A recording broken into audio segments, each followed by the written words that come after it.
Le Seigneur Jésus nous appelle à servir les uns les autres dans ce monde, comme lui-même nous a servis. Rappelons-nous ce texte en Marc chapitre 10, le verset 45. Jésus nous dit, « Le Fils de l'homme est venu, non pour être servi, mais pour servir et donner sa vie en rançon pour beaucoup. » Pour servir, il a donné sa vie, pour nous servir. Et il veut que nous suivions son exemple, que nous soyons au service les uns des autres, consacrés même à son service. Voilà ce que nous chantons à notre Église. Ce cantique de 425. « Consacre à ton service mon cœur et mon esprit, en vivant sacrifice au Seigneur Jésus-Christ. » Voilà ce que nous chantons, parce que nous voulons servir Dieu. Nous sommes dans une série de cantiques, apprendre de nos cantiques, et surtout une série qui porte sur les moyens de la grâce, la manière que Dieu veut nous donner sa grâce. Nous sommes sauvés par sa grâce, nous vivons de sa grâce, mais comment est-ce qu'il nous le donne? Et nous avons vu dans cette série, aussi à partir de nos cantiques, que c'est par la parole de Dieu, lue et prêche et écoutée avec foi, mais aussi les sacrements, le baptême, le repas du Seigneur, et aussi la prière, de prier les uns pour les autres, prier notre Père avec nos frères et sœurs. Et ensuite, le quatrième, c'est la communion fraternelle, c'est-à-dire d'aimer nos frères et sœurs, de vivre dans la famille de Dieu, unis, ensemble. Et tout cela, c'est pour nous donner la grâce de Dieu et que la grâce de Dieu agisse en nous et nous rende prêts, pouvoir servir, consacrer au service de notre Dieu. Voilà ce que nous voulons chanter. Nous voulons prendre un peu de temps pour comprendre ces cantiques, ce qui était écrit par Théodore Monod. Théodore Monod, je cherche mes notes. Théodore Monod, qui est né au 19e siècle, il est né en 1836, il est décédé en 1921, il était pasteur d'une église réformée à Paris.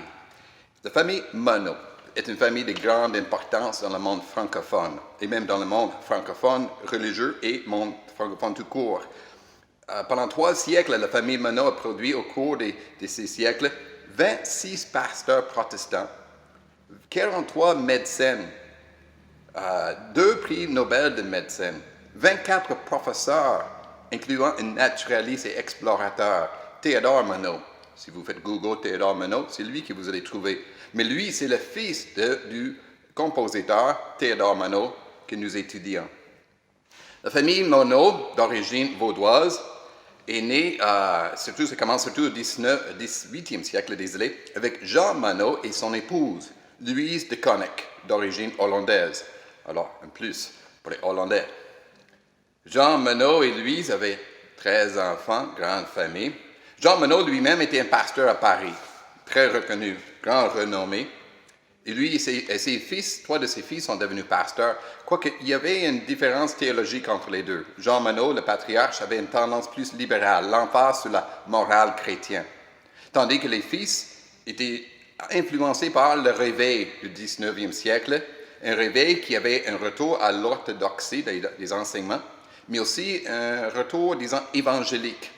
L'appel à la foi, l'appel à la repentance, la vie nouvelle en Jésus-Christ, une vie personnelle, une foi personnelle en Jésus-Christ.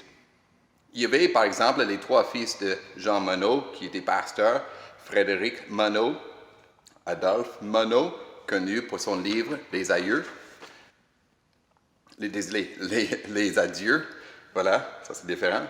Puis ensuite, le 3e, Théodore Monod, le moins connu, mais lui qui était compositeur des cantiques, plusieurs en fait. Ici, à notre Église, on chante « Non point à nous, Seigneur, non point à nous ». Mais aussi, ces cantiques-ci, « Consacre à ton service ». Consacre à ton service. 4 strophes. Regardons les strophes et aussi le refrain pour bien comprendre ce que nous chantons. Ça commence. « Consacre à ton service mon cœur et mon esprit. Consacre au service du Seigneur Jésus-Christ. Ma vie est consacrée, donnée, sanctifiée, mise à part pour le Seigneur Jésus-Christ. » Peut-être le Monod, Théodore, a pris ce texte venant de Romains chapitre 12. Romains chapitre 12, où l'apôtre Paul, parlant des dons, parle d'un don de service. Quelqu'un qui est appelé à servir, qui se consacre à son service. Consacré à son service.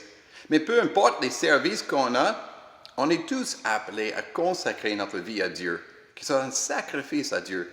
Rappelons-nous encore ces paroles de l'apôtre Paul, Romains 12, deux premiers versets. Je vous encourage, frères et sœurs, par les compassions de Dieu, à offrir votre corps comme un sacrifice vivant, saint et agréable à Dieu. Ce sera de votre part un culte raisonnable. Offrir votre corps, c'est-à-dire toute votre vie, comme un sacrifice agréable à Dieu. Sacrifice, non pas pour le pardon de nos péchés, ça c'est le sacrifice une fois complète par Jésus-Christ, mais ceci c'est un sacrifice de reconnaissance pour remercier Dieu et servir nos frères et sœurs dans la foi. Voilà ce que nous chantons. Consacre ton service, Seigneur Jésus, mon cœur et mon esprit en vivant sacrifice au Seigneur Jésus-Christ. Notre vie, un sacrifice rendu à notre Seigneur Jésus-Christ. Puis on y ajoute le refrain.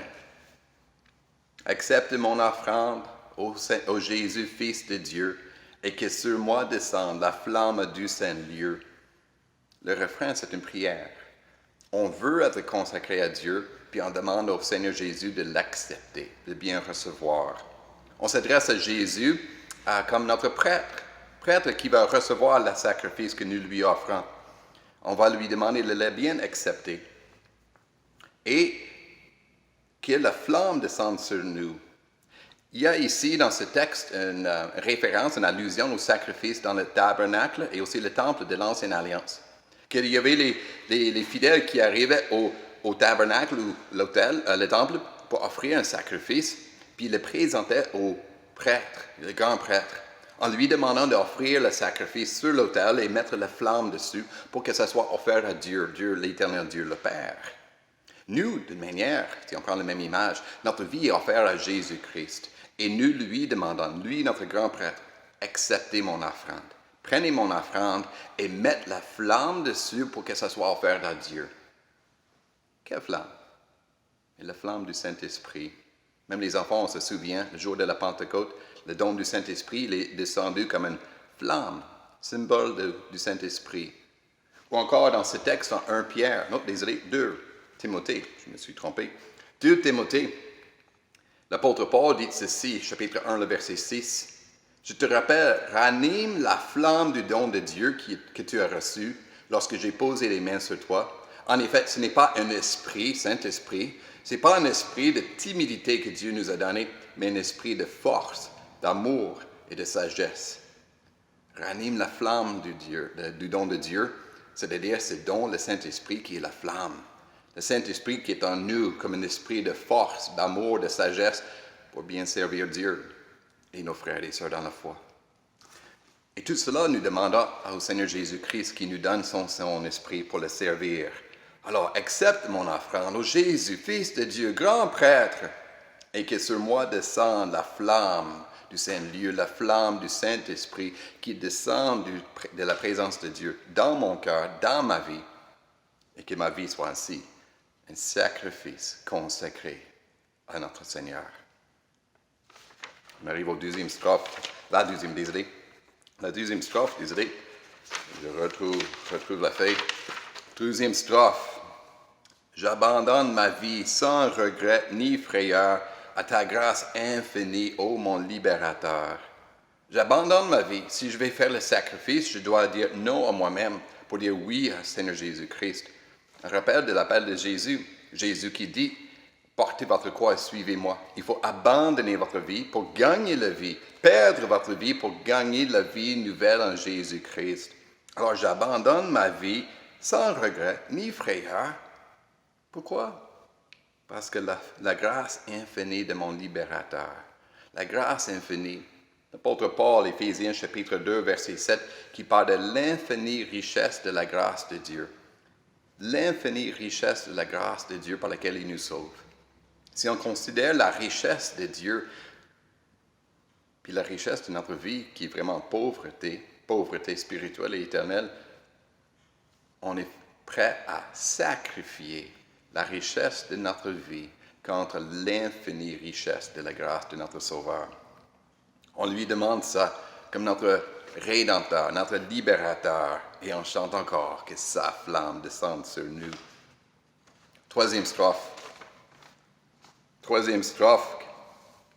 qui est aussi une prière de repentance, d'être purifié surtout. Qu'un feu nouveau s'allume par ton amour en moi et dans mon cœur consume ce qui n'est pas à toi. Qu'un feu nouveau s'allume, le feu du Saint-Esprit, l'Esprit qui nous habite en moi, dans mon cœur. Et il vient à cause de l'amour de Dieu, par ton amour en moi. Rappelons-nous, le Saint-Esprit est donné par Dieu, déversé dans notre cœur pour que l'amour de Dieu soit déversé dans notre cœur. Et là où est l'amour de Dieu présent dans notre cœur, il chasse tout le mal, qui consume dans mon cœur ce qui n'est pas à toi, ce qui n'est pas donné entièrement à toi, ce qui n'est pas entièrement consacré au service de notre Seigneur, que ça soit consumé, enlevé. On fait allusion évidemment au péché, à notre manque de foi, nos doutes. Ça fait référence aussi à notre orgueil, manque d'humilité. Tout ce qui est contraire à l'idée de servir, que ça soit consumé, chassé, pour que l'amour de Dieu prenne toute sa place. C'est ainsi qu'on a l'idée qu'on est purifié. Le Saint-Esprit est le feu purificateur pour sortir ce qui est précieux, le plus précieux, l'amour de Dieu dans notre vie. Quatrième strophe, on appelle que le Seigneur soit notre maître. Pas simplement notre prêtre, mais notre maître, notre roi, notre Seigneur. Écoutez. Viens, Jésus, sois mon maître, par ton sang racheté. À toi seul je veux être, et pour l'éternité. Sois mon maître, le maître de ma vie. Pas seulement mon prêtre, grand prêtre, mais aussi le maître, et moi, ton serviteur, au service de mon roi. Par ton sang racheté. On est racheté par le sang de Jésus-Christ, son sang précieux, comme nous lisons 1 Pierre chapitre 1, le sang précieux de Jésus qui s'est sacrifié comme un agneau pour le pardon de nos péchés. Plus que ça, pour nous racheter, libérer du mal, libérer de notre ancien maître, le diable et le mal, et nous ramener dans la famille de Dieu, Jésus notre maître. À toi seul je veux être pour l'éternité, consacré entièrement au service de Dieu aujourd'hui et pour l'éternité. Encore le refrain, grâce au don du Saint-Esprit, la flamme de l'Esprit qui est en nous. Voilà les strophes de cantique qu'on chante. On est appelé à servir notre Dieu, servir notre Seigneur Jésus-Christ. Et quel service est-ce qu'on peut rendre? Le Seigneur Jésus a donné sa vie pour servir, il est venu pour servir et donner sa vie pour nous racheter. Il nous donne sa grâce et par sa grâce, nous voulons servir les autres. Mais quel genre de service? Ici, on fait un peu de recherche dans les Écritures. On parle d'un service de faire connaître l'Évangile, évangéliser, édifier les chrétiens.